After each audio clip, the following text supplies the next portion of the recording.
देखिए अब बात करते हैं किसकी, नाउन का केस, नाउन का कारक कैसे बनता है, कैसे नाउन होता है और कैसे कारक की आवश्यकता होती है और ये कितने प्रकार के होते हैं, ठीक बात है, और उनके एग्जाम में किस तरह से लिंक हो सकता है, इन सब की बात करते हैं किसके साथ, नाउन केस के साथ। तो देखिए होगा, देखिए नाउन केस को समझते हैं। देखिए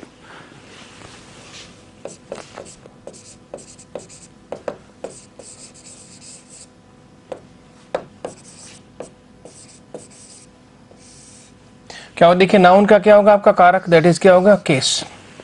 तो देखिए पहले मैं इस केस वर्ड को समझाता हूं आपको, केस का मतलब क्या होता है। तो देखिए ग्रामेटिकली बात करते हैं, क्या होता है, केस का मतलब कारक होता है, और वैसे केस का मतलब होता है मामला। तो कोई भी मामला बन सकता है, देखिए पुलिस केस बनता है, कोई मामला बन गया, वो क्या होगा आपका केस हो गया। और इसी केस का मतलब क्या होता है, कोई छोटी सी डिब्बिया,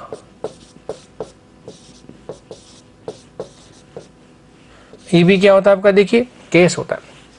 और यहां बात करते हैं किसकी, आपकी कारक की बात करेंगे, और कारक एग्जाम के हिसाब से बहुत इंपॉर्टेंट है, नाउन का पूरा अहम हिस्सा होता है, ठीक बात है। तो केस का तो मीनिंग आपके समझ में आ गया। अब देखिए आगे बात करते हैं, कारक की बात करेंगे। अब देखिए नाउन के केस कितने प्रकार के होते हैं, तो पहले उसकी बात कर लेते हैं। तो देखिए नाउन केस प्रकार,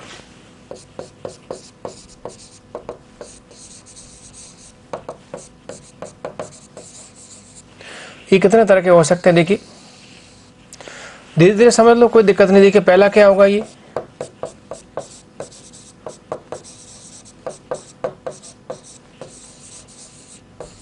तो देखिए पहला क्या होगा आपका, नॉमिनेटिव केस हो गया। अब देखिए नॉमिनेटिव केस का मतलब होता है आपका सीधा सा सब्जेक्ट होता है। तो किसी भी वाक्य का सब्जेक्ट क्या होता है आपका, नॉमिनेटिव केस में होता है। और जानते हैं आंसर किसका होता है, ये आंसर होता है यहाँ तो हु का,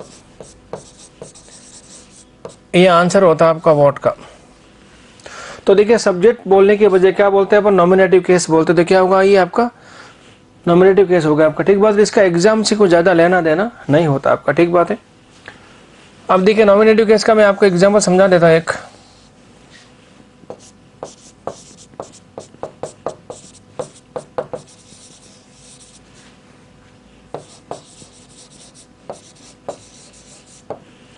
कलेगा देखिए, कविता सिंग्स वेरी वेल, इसका कविता बहुत अच्छी तरह से गाती है।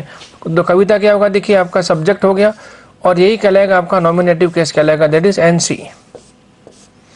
क्या होगा, that is nominative case. Subject किसका आंसर है आपका, हु का आंसर है।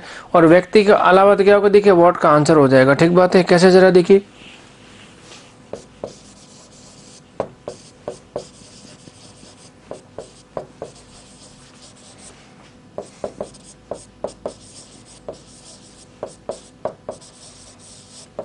क्या लिखा, देखिए this story is very interesting. अब देखिए सब्जेक्ट क्या होगा आपका, देखिए दिस स्टोरी सब्जेक्ट है, क्या है, देखिए नॉमिनेटिव केस में आपका है सब्जेक्ट है। और किसका आंसर है, ये आंसर है आपका क्या, भी व्हाट का। तो देखिए कविता किसका आंसर है आपका, देखिए ये तो हु का आंसर हो गया आपका व्यक्ति, और ये किसका आंसर हो गया आपका, व्हाट का आंसर हो गया। तो बस इतना से आपको जानकारी होनी चाहिए कि नॉमिनेटिव केस का मतलब होता है सब्जेक्ट, बस इसके आगे कुछ भी गुंजाइश नहीं है। उसके बाद क्या होगा, देखिए दूसरा,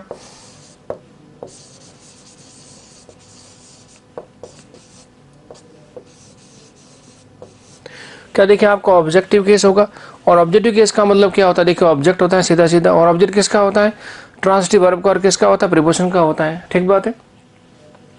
अब देखिए ऑब्जेक्टिव केस की बात करते, देखिए ऑब्जेक्ट आपके दो होते हैं, कौन कौन से,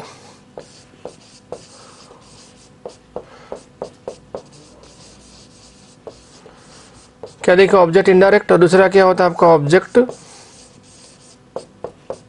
डायरेक्ट होता है। अरे होता है ना, इनका भी देखिए अलग नाम रख दिया तो उससे कोई फर्क नहीं पड़ेगा हमारे। इसको क्या बोलते हैं, डेटिव केस, और इसे बोलते हैं एक्यूसेटिव केस। तो देखिए पता होना चाहिए, तो क्या होगा, देखिए डेटिव केस और क्या होगा आपका एक्यूसेटिव केस हो गया, ये इस तरह से। तो ऑब्जेक्ट इनडायरेक्ट क्या होगा आपका, व्यक्ति हो गया, और ये क्या होगा आपका व्यक्ति के अलावा हो गया आपका, ठीक बात है। तो ऑब्जेक्ट इनडायरेक्ट और क्या होगा आपका ऑब्जेक्ट डायरेक्ट हो गया। एक सेंटेंस समझ लीजिए,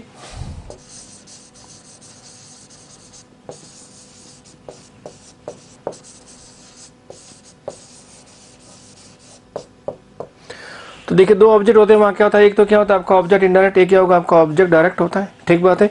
तो देखिए मी क्या होगा आपका ऑब्जेक्ट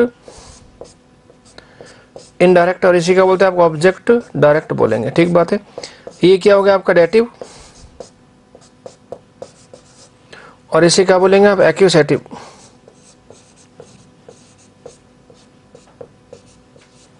बस इतनी जानकारी आपको होना चाहिए इसमें, ठीक बात है। तो एक क्या बना आपका डेटिव केस, एक क्या होगा आपका एक्यूजेटिव केस हो गया, ये हो गया आपका दूसरा केस। तो नॉमिनेटिव और क्या होगा आपका ऑब्जेक्टिव केस। और देखिए इन दोनों का एग्जाम से कुछ ज्यादा लेना देना नहीं है, ठीक बात है, बट आपको पता होना चाहिए। अगला क्या होगा आपका, देखिए पजेसिव केस होगा तीसरा।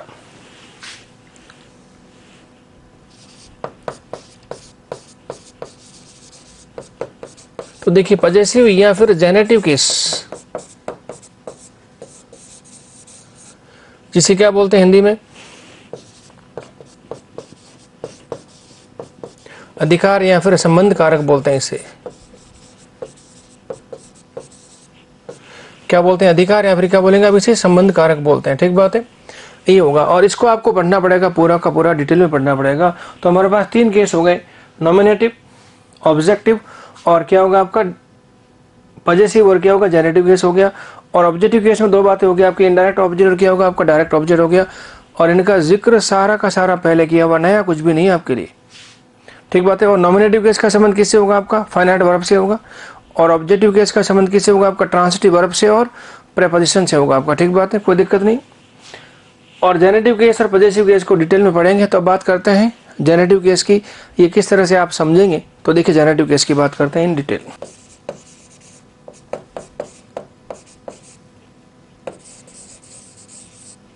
अब देखिए जेनेटिव केस बोले या इसे बोले पजेसिव केस, एक ही बात है। अब देखिए जेनेटिव केस क्या क्या बातें आपको बता सकता है। देखिए नाम तो क्या रखा है इसका अपन ने, अधिकारवाचक कारक बोलते हैं, क्या बोलते हैं इसे संबंधवाचक कारक बोलते हैं। तो संबंध कारक या अधिकार इसे कारक बोला जाता है। अब ये क्या क्या बता सकता है। तो देखिए जेनेटिव केस आपकी कुछ बातें बताएगा आपको, कौन कौन सी बातें बता जरा देखिए। तो जेनेटिव केस चार बातें बता सकता है। देखिए पहली बात क्या बताएगा ये जेनेटिव केस, तो देखिए पहला तो ये बताएगा आपका पदेशन।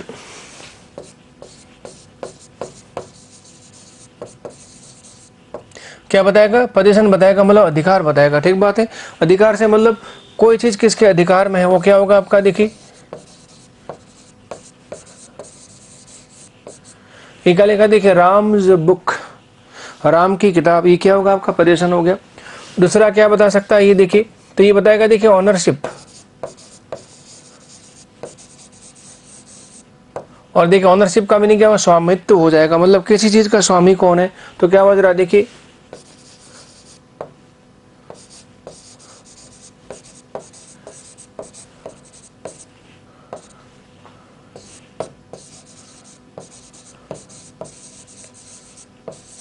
क्या होगा, देखिए मिस्टर वैष्णव ज फार्म हाउस, ठीक बात है।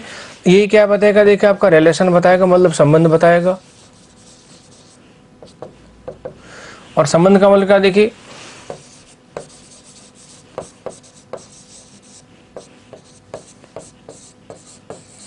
क्या लिखा, देखिए मदर्स लव का मतलब क्या हुआ, माँ का प्यार, ठीक बात है।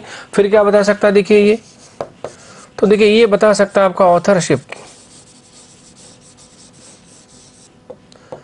और देखिए ऑथरशिप का मतलब होता है लेखन कार्य, कि आदमी क्या लिखता है, लेखक है, राइटर है, पोएम है, पोएट्री क्या करता है। तो देखिए क्या होगा, ऑथरशिप हो जाएगा।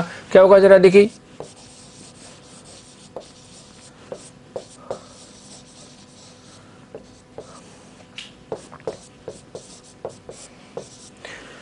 क्या लिखा, देखिए शेक्सपियर्स प्लेज, ये क्या होगा आपका, देखिए ऑथरशिप आपकी सारी की सारी बात होगी आपके, ठीक बात है।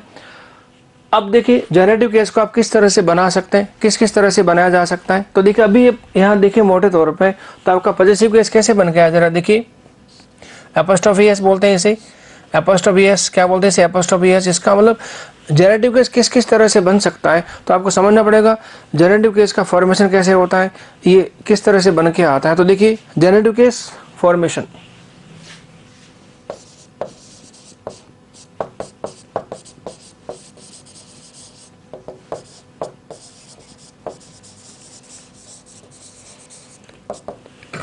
तो देखिए जेनेटिव केस किस किस तरह से आपका बन सकता है, दैट इज क्या होगा फॉर्मेशन। तो क्या बता सकता है, देखिए पोजीशन, क्या बता सकता है ऑनरशिप, क्या बता सकता है रिलेशन, और क्या बता सकता है ऑथरशिप बता सकता है। अब इसको आप कैसे फॉर्म करेंगे, कैसे बनाएंगे, तो इसको 3 तरह से बनाया जा सकता है। देखिए पहला क्या होगा इसमें,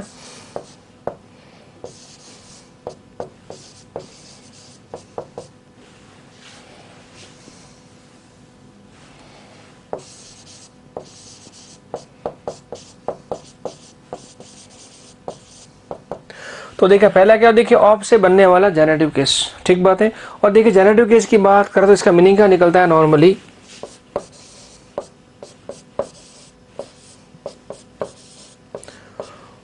क्या निकलता है, देखिए का, की और क्या निकलता है, के निकलता है, ठीक बात है। तो क्या लिखा, देखिए ऑफ जेनेटिव केस का मतलब क्या हुआ, देखिए ऑफ से बनने वाला जेनेटिव केस हो गया आपका, ठीक बात है। अब इसे अपन कहाँ कहीं इस्तेमाल कर सकते हैं, तो देखिए हमारे पास नाउन कैसे कैसे होते हैं, तो देखिए हमारे पास नाउन लिविंग होते हैं और कैसे होते हैं, नॉन लिविंग होते हैं, सजीव और निर्जीव। तो ऑफ जेनेटिव केस को आप लिविंग और नॉन लिविंग दोनों नाउन पे आप यूज कर सकते हैं। तो कहाँ इस्तेमाल कर सकते हैं आप इसे,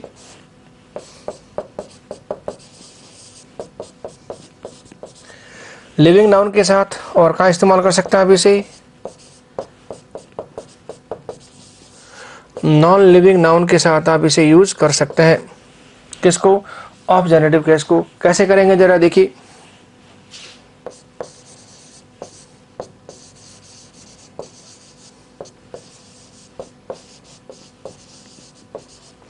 क्या लिखा, देखिए द फादर ऑफ, क्या लिखा है, रोहन। ये कैसा है, देखिए लिविंग नाउन है, ऑफ जेनेटिव केस आपने इस्तेमाल किया। देखिए रोहन के पिताजी, कैसे इस्तेमाल किया आपने, ऑफ से इस्तेमाल किया, पहली बात।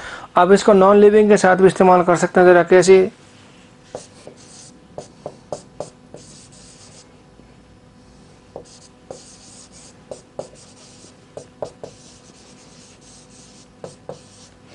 क्या लिखा, देखिए the pillars of the temple, इसका मतलब क्या हुआ, देखिए टेम्पल के क्या हो गए, आपके खंभे हो गए।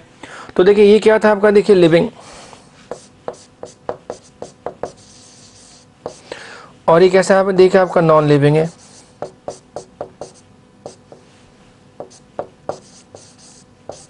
तो देखिए ऑफ जेनेटिव केस को आप दोनों जगह यूज कर सकते हैं, लिविंग के साथ और नॉन लिविंग के साथ यूज कर सकते हैं बिना किसी प्रॉब्लम के। आगे बात समझ में। अब देखिए दूसरा क्या होगा आपका, एपोस्ट्रोफी है जेनेटिव केस, वो देखिए दूसरा बात करते हैं अभी। तो देखिए अगले स्टेप में जाते हैं।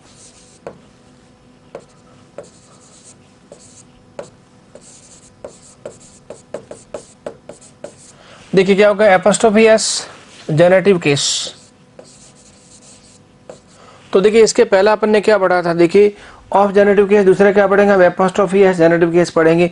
ये कहाँ आएगा जरा देखिए, तो देखिए ये ऑफ जेनेटिव केस और इसमें थोड़ा सा आपका डिफरेंस है। तो देखिए ये किस में आता है आपका, देखिए लिविंग में आएगा। ये का इस्तेमाल करेंगे आप सजीव नाउन का यूज करेंगे। और देखिए सजीव नाउन कैसा हो सकता है आपका, सिंगुलर भी हो सकता है और प्लूरल भी हो सकता है।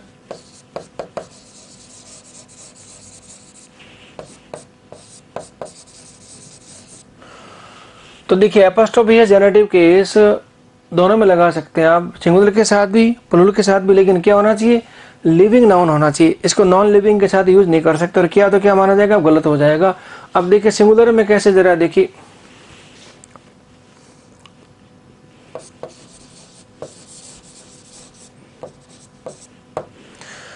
क्या लिखा, देखिए द गर्ल्स,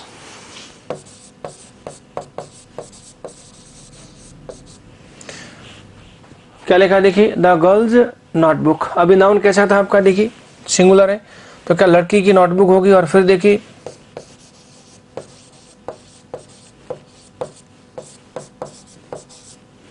फिर क्या लिखा, देखिए द मेंस क्लब, इसका मतलब वो क्लब जहां आदमी लोग जाते हैं, क्या आदमियों के लिए क्लब, क्या दैट इज मेंस क्लब। तो देखिए ये कैसा हो गया आपका सिंगुलर, ये कैसा हो गया आपका प्लूरल हो गया आपका, ठीक बात है। तो देखिए एपोस्ट्रोफी है जेनेटिव केस लिविंग नाउन में आता है, सिंगुलर और प्लूरल दोनों के साथ यूज हो सकता है, कोई दिक्कत नहीं। और एपोस्ट्रोफी है नॉन लिविंग के साथ यूज नहीं होता है प्रैक्टिकली, ठीक बात है। कैसे जरा देखिए,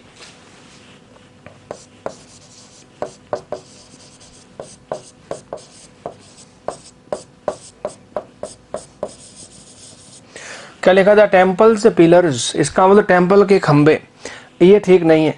एपोस्ट्रोफी एस नॉन लिविंग के साथ यूज नहीं होती, इसका मतलब क्या होगा, ये रॉन्ग हो गया। इसकी जगह पे सही क्या होना चाहिए,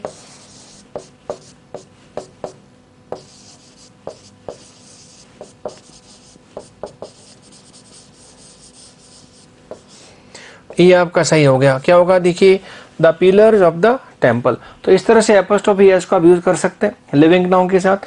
सिंगुलर भी हो सकता है, प्लूरल भी हो सकता है, कोई दिक्कत नहीं। अब देखिए अगला क्या होगा, तीसरा।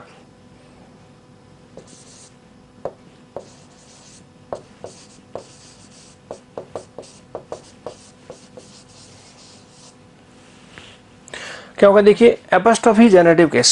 तो देखिए पहले पढ़ा था आपने ऑफ जेनेटिव केस, दूसरा क्या होगा आपका एपोस्ट्रोफी है जेनेटिव केस, और तीसरा क्या होगा आपका सिर्फ एपोस्ट्रोफी जेनेटिव केस बोलते हैं इसे।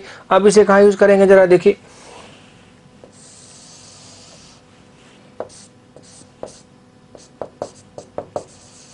तो देखिए ये भी लिविंग नाउन के साथ आपका यूज होता है। कहाँ होगा देखिए, लिविंग नाउन के साथ। और नॉर्मली कहाँ होता है यूज जरा देखिए,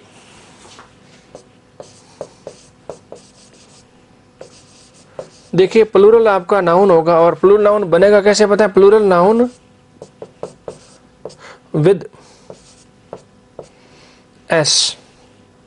तो देखिए जो प्लूरल नाउन आपका एस लगकर बनता है उसमें क्या लगा था आपका, सिर्फ एपोस्ट्रोफी जेनेटिव केस लगाया जाता, ठीक है, उसमें अलग से एस लगाने की आपको आवश्यकता नहीं होती। तो देखिए समझते हैं जरा कैसे।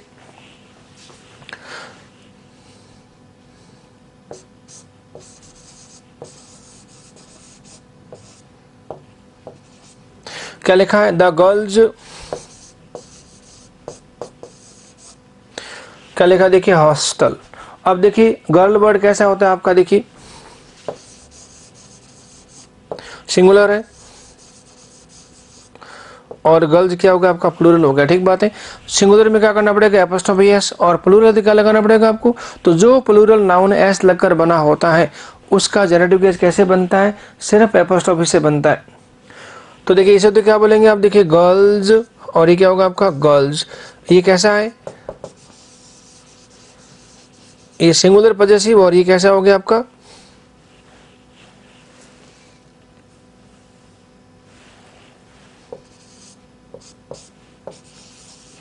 तो देखिए ये तो आपका सिंगुलर पॉजेसिव, और ये कैसा हो गया आपका, प्लूरल पॉजेसिव हो गया आपका, ठीक बात है। इस तरह से आपको थोड़ा ध्यान रखना पड़ेगा। तो तीन चीजें बन गई हमारे पास, ऑफ जेनेटिव केस, एपोस्ट्रोफी है जेनेटिव केस, और क्या होगा आपका, एपोस्ट्रोफी जेनेटिव केस हो गया आपका, ठीक बात है।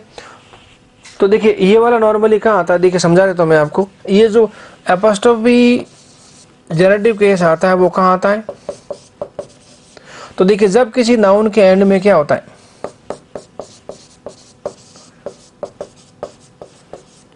नाउन के एंड में क्या होता है आपका, स की ध्वनि होती है।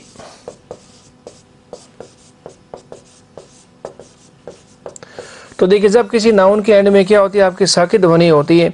अब वो नाउन आपका सिंगुलर हो चाहे कैसा प्लूरल हो, तब क्या करना पड़ेगा आपको, सिर्फ एपोस्ट्रोफी लगाना पड़ेगा, एपोस्ट्रोफी एस नहीं, क्योंकि स के साथ स की ध्वनि उच्चारित नहीं की जा सकती। तो क्या करना पड़ेगा आपको इसे, तो एपोस्ट्रोफी जेनेटिव केस कहाँ लगाएंगे, नाउन के अंत में जब स की ध्वनि होती है तो क्या करना पड़ेगा आपको, सिर्फ एपोस्ट्रोफी लगाना पड़ेगा, अदरवाइज क्या लगाएंगे आपका, एपोस्ट्रोफी एस लग जाएगा, दिक्कत ही नहीं है।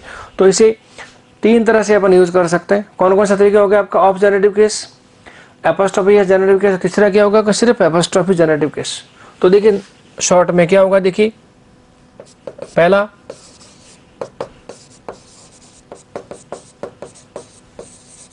ऑफ जेनेटिव केस, दूसरा एपोस्ट्रोफी एस